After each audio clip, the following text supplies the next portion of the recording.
Hello everyone, this week I will show you how I approach plein air painting outdoor in watercolors.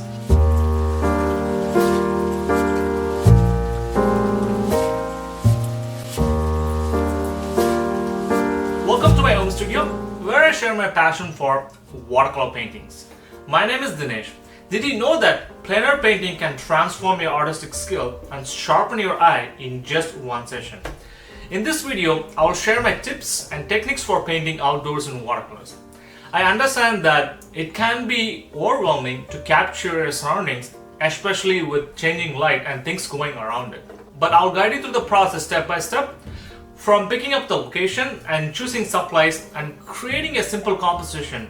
Plus, I'll also include a live demo to show how I adapt to the environment and overcome challenges in real time. Before I dive in, be sure to hit the subscribe button to become a part of our ever-growing creative community. Now without further ado, let's go out everyone. This is a place we're going to paint, which is in Queen and Roncesvalles in Toronto. I usually carry this backpack. It's kind of like an art bag, which I have everything in it, so it's easy to carry when I go out and paint. So I bought this easel from Amazon, which is cost around $86. If you want, which one is it? Let me know in the comments. I'll put the links for it. And again, I tried to do a DIY easel and it's a lot of work, and this works perfectly fine, even though it doesn't look sturdy, but even in a strong wind it works really fine. So it also collapses really small, so which is also easy to carry as well. So the first thing is you take out the legs and you just turn it the way the two legs are facing you, because you will see why I'm doing it in a second. So you pull this up, and then you can also twist it using this handle, and you can also tighten it, and the bottom one, this helps to set up the angle you want. So I usually set it up like in a 45-degree angle so that it's easy for me to paint. So the next two pieces, which helps you to put your watercolor palette, and this one comes with a palette which you can stick into it, and there's also a bottom part you can see that attached in the middle, and this is the part which is kind of like attached at the top of the tripod, and where you can have your watercolor block or watercolor paper taping to it, or you can also have another cardboard on top of it and have watercolor paper on it. And the next one is I usually try to carry a block because it's easy to paint with the block, because if it's the paper you have to tape into it and it gets messy. And I also like to paint really easily, and you can see that I also move my easel because there's a lot of sunlight there. And this is my watercolor palette, which is like thousands of years old. It kind of looks like that. And so the first thing when I start my plein air is think about my focal point. In the reference, when you see it in the beginning, our focal point is the building, the Burrito Boys. The rest I want to capture the building, and I also added I also see a couple of streetcars which was passing by. I added in, and there's also a person crossing the road, and I tried to add them as well. And because if I would have painted as it is, it wouldn't look quite boring. So this is the last part of the puzzle for my plein air painting is sippy cup. You can use any cup. This is a sippy cup I bought from Dollarama, and I usually carry like a long water bottle, so I can do 2 or 3 sessions in a day. And I also carry my brushes in a pouch like this, and I bought like calligraphy brushes from China, and it came with the pouch like that. So I usually don't try to overdo with my brushes. A couple of round brushes and couple of small brushes with it. And I also carry a spray. I noticed that when I paint outside, the watercolor paints get dry really fast. I have to use more paints than at home than when I'm painting outside. So this is how I activate my watercolor paint, just spraying a little bit in it. So if you don't know watercolors, when we start with the light wash, so when I see the sky, it's a light blue sky, so I'm using a little bit of cerulean, and at the bottom I see a little bit of purple, so I'm adding it in as well. And I usually think about before I'm laying down the wash, what are the lightest washes and what are the darkest washes. So I usually think about it, and you can see that as soon as I finish the sky, I'm jumping on to the road. And you can also see that I left some spaces for the streetcar as well as the figure, and I'm slowly bringing down the paint in the to the foreground. I also leave some street crossing with white lines, and also making the wash a little bit lighter because there's a road which is in the foreground. Again, when I paint outside, I try to capture the essence than painting things as it is. And if you see in the reference, you can see there's a lot of green grass and everything. There's a lot of empty spaces, and I kind of arranged my shapes in such a way that it looks really nice, and there's a little bit of nice spacing in it. And you can see that I blocked on the roof. Now I'm just adding the street lights, because the street lights is this kind of like this Indian yellow, so that's why I try to add in first, so I know where everything goes. So now there's two part of paint in this Brustro Boys building. So I'm just painting, making sure to paint the middle part, and there's also this white bit at the top. I'm also adding that as well, and the bottom part, it's the same thing as the middle part. And you can also see that I also left some white bits for the windows and for the street sign which is sitting in there. Again, this is not about how to paint, this is how I paint. That's what I'm just giving my personal vision of how I paint watercolors or paint plein air. So you can take these tips and you can come up with your own vision and the own way of painting and setup as well. And this worked quite well. So I try to paint 1 or 2 paintings a day outside, and it's really nice. There's one thing that I don't know, like the energy that you paint outside is really nice than you just sitting at home and painting it. A lot of painters have told me that if you paint outside it's really nice. I never realized it, but when you go and paint, and it is this you get this impression of capturing Mother Nature. There is this feeling, I can't explain what it is. So go and check it out. And again, it is a little bit harder to paint outside because there's a lot of noises and there's a lot of details you can see because in your naked eye. But being said that, you have to capture the essence of the scene than anything else. And I'm also using the camera which is hanging from my neck, so that's why my camera is zooming in and out. So sorry for that, and that's the best way I could capture it from my point of view.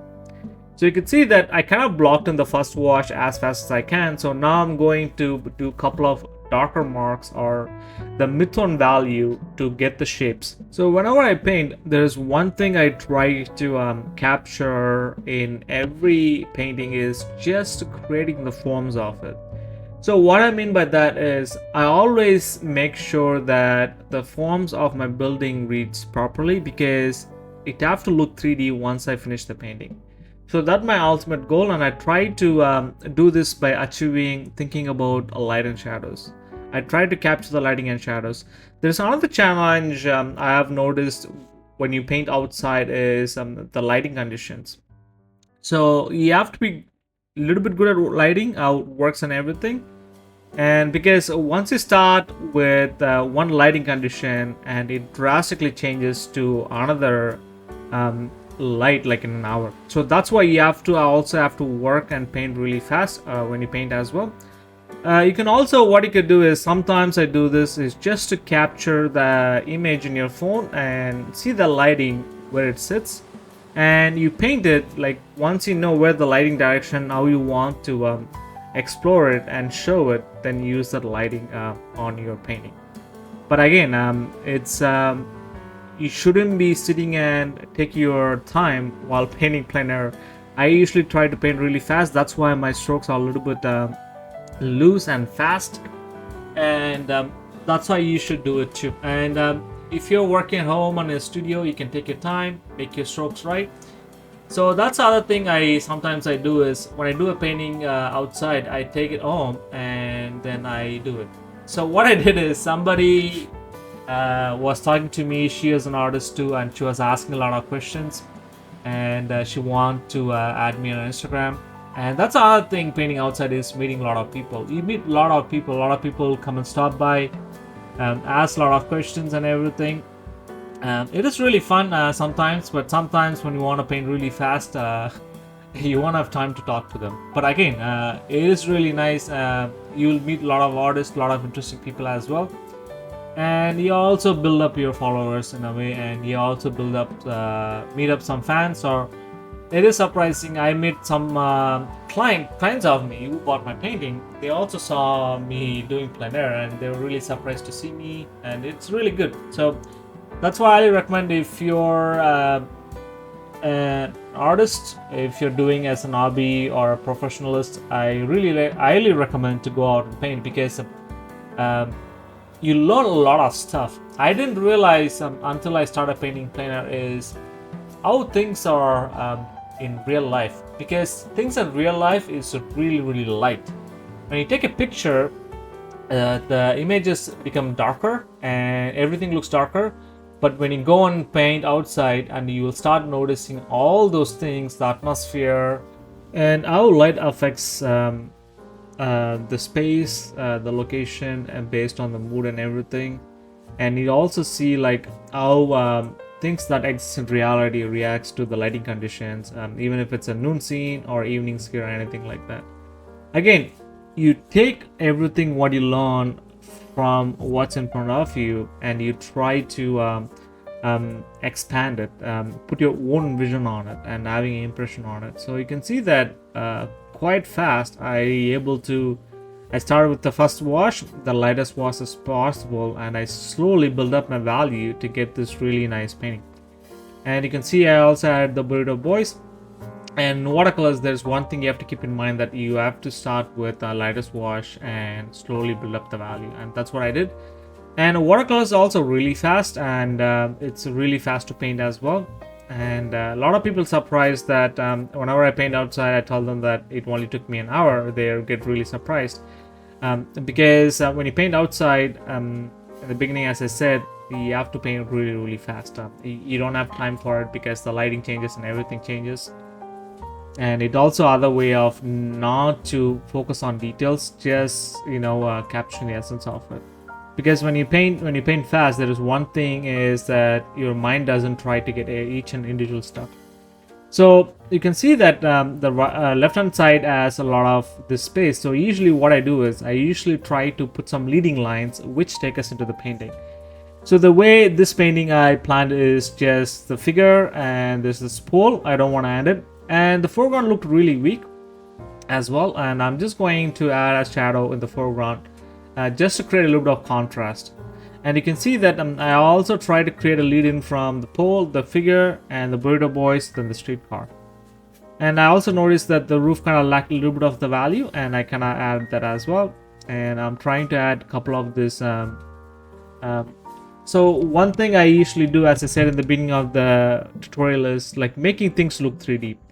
Even though the painting kind of took a different shape, I usually think about how can I make this painting look 3D. So that's what I was thinking about. And you can see that even though there wasn't this tree shadow in front of me, I'm just adding that because I don't want to have this big white space in front of me. And there's also this this fire hydrant there in the foreground. I added it because it kind of adds a little bit of color in my painting as well.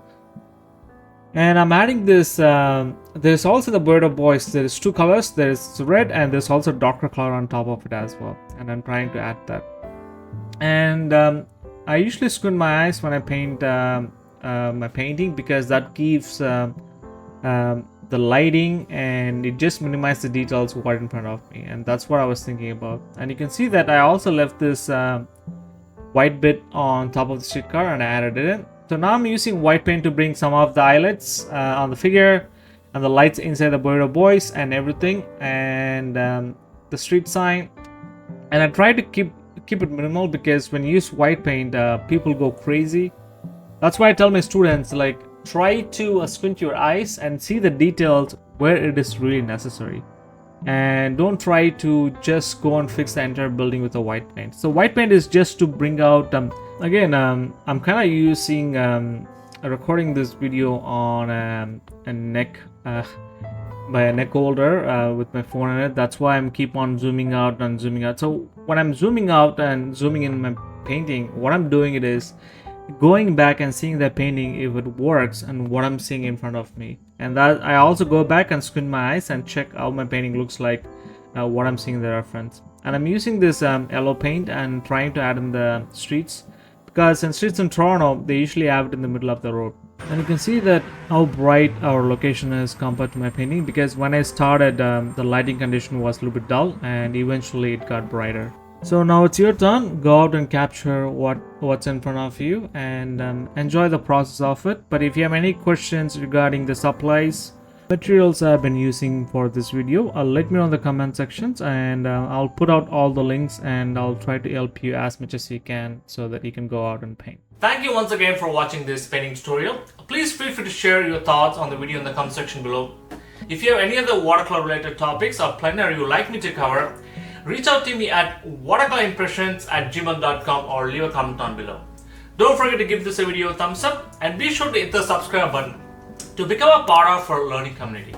By subscribing, you'll receive weekly upload notifications and stay updated on our channel and share with your fellow artists, friends and family. And good luck with your painting, folks.